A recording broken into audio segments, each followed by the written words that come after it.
Hello there guys, hope you're doing well, hope you had a great weekend.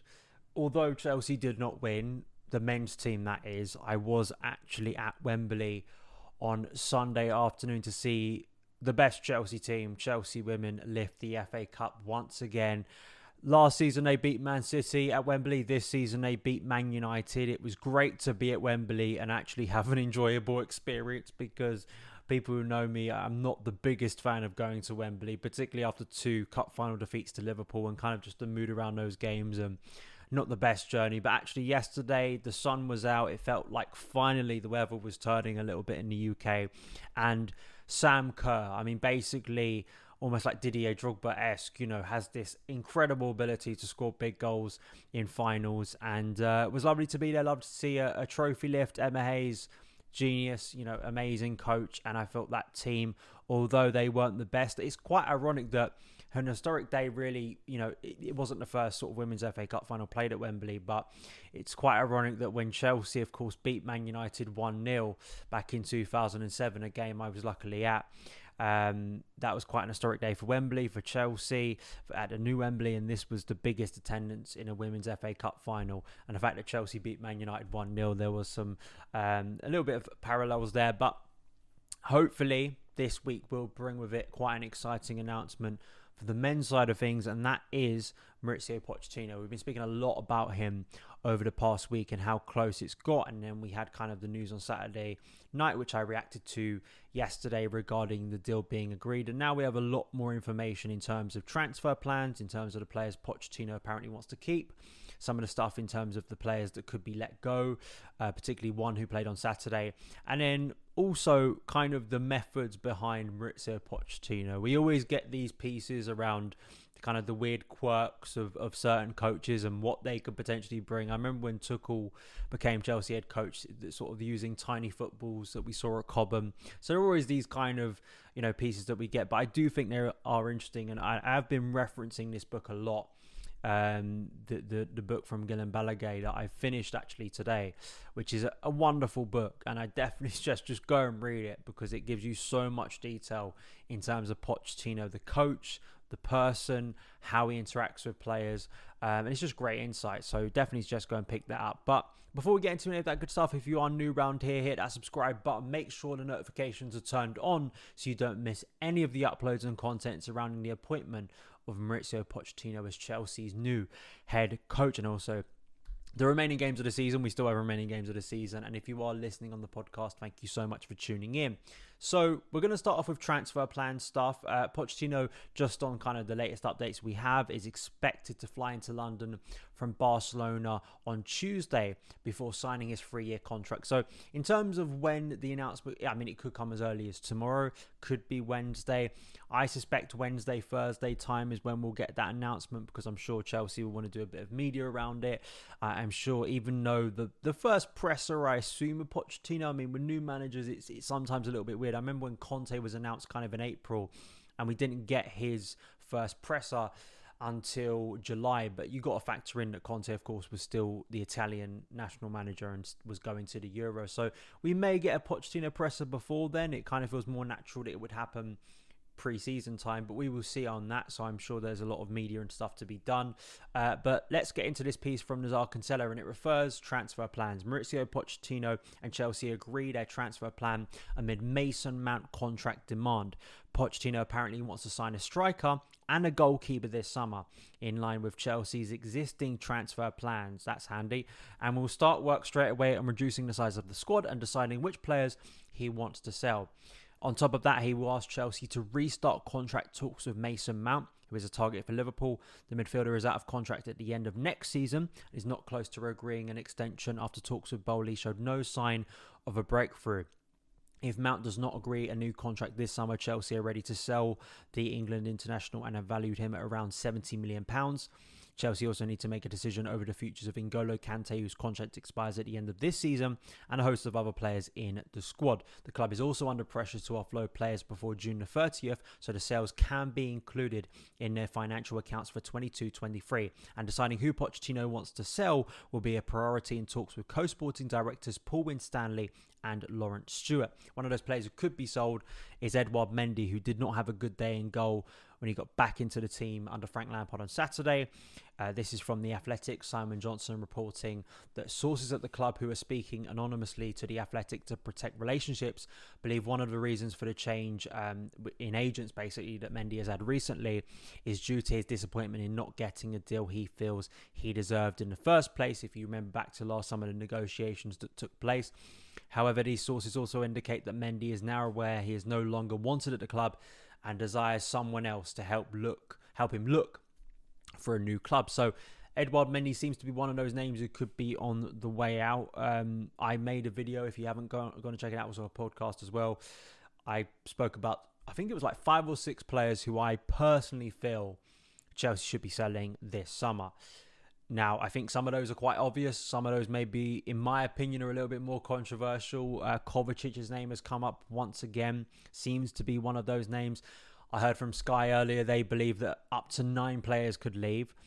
You're factoring in a lot of things there. Are we talking about players who have been out on loan?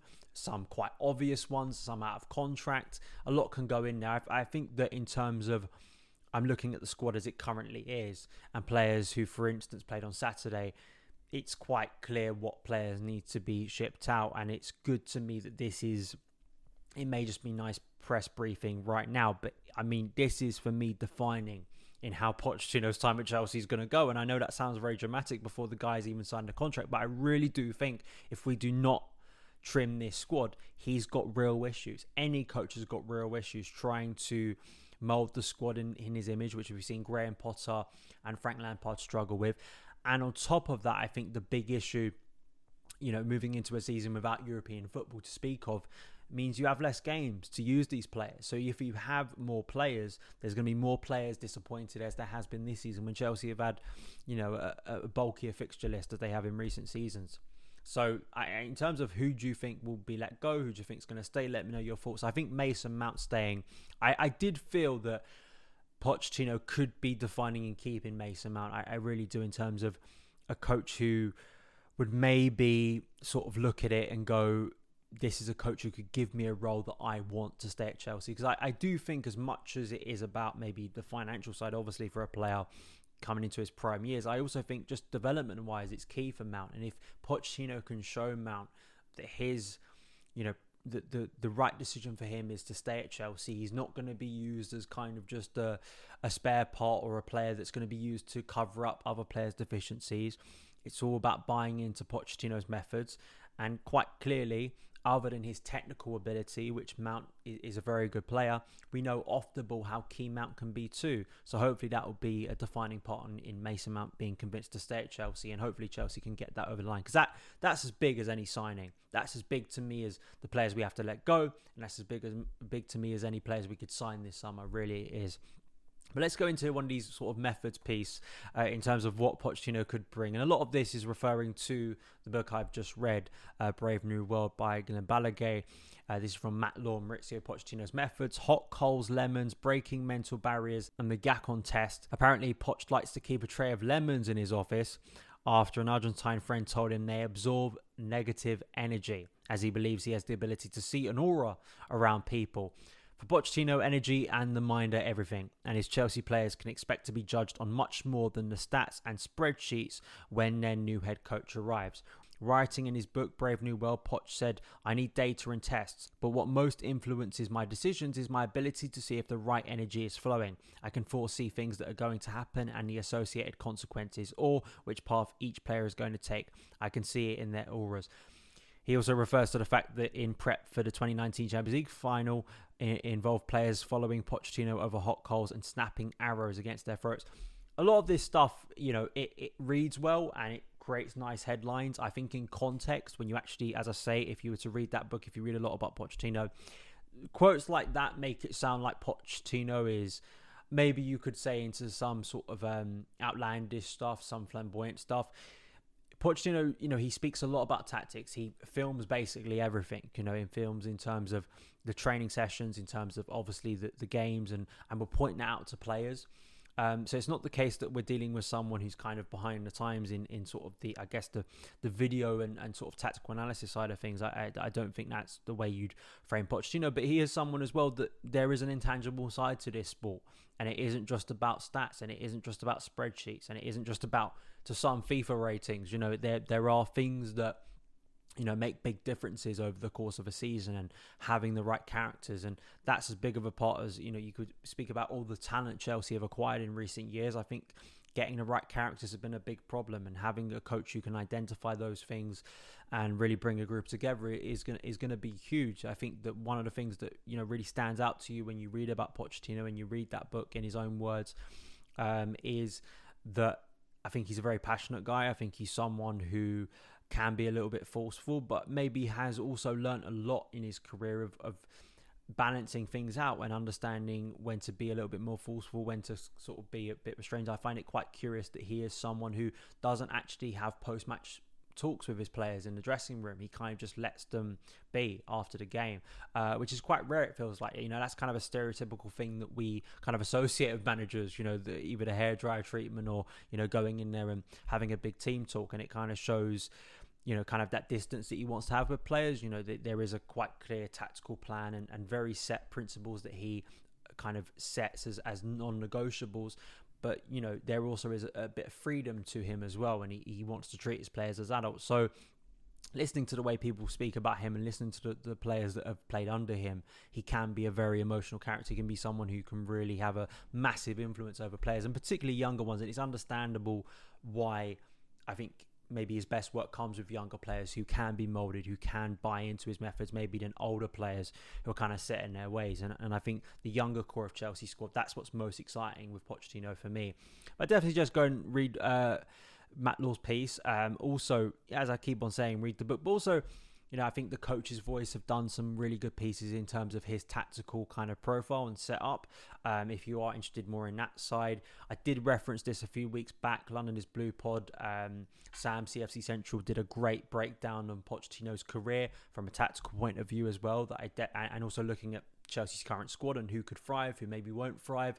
Definitely just go and listen to that. And there will be more, I'm sure, as Pochettino is announced. I think Jack Pickbrook, that I will link in the description box below, did a piece for The Athletic. He kind of Tottenham correspondent there, so obviously experienced a lot of Pochettino at White Hart Lane and was kind of speaking about how Chelsea really need to buy into Pochettino's methods. So there's a lot to kind of dive into and delve into and kind of think about. But I do think this is a very, very exciting addition. And I'm just curious to see how certain players respond, how the squad looks come the first week of pre-season. Is it as trimmed as we'd like it?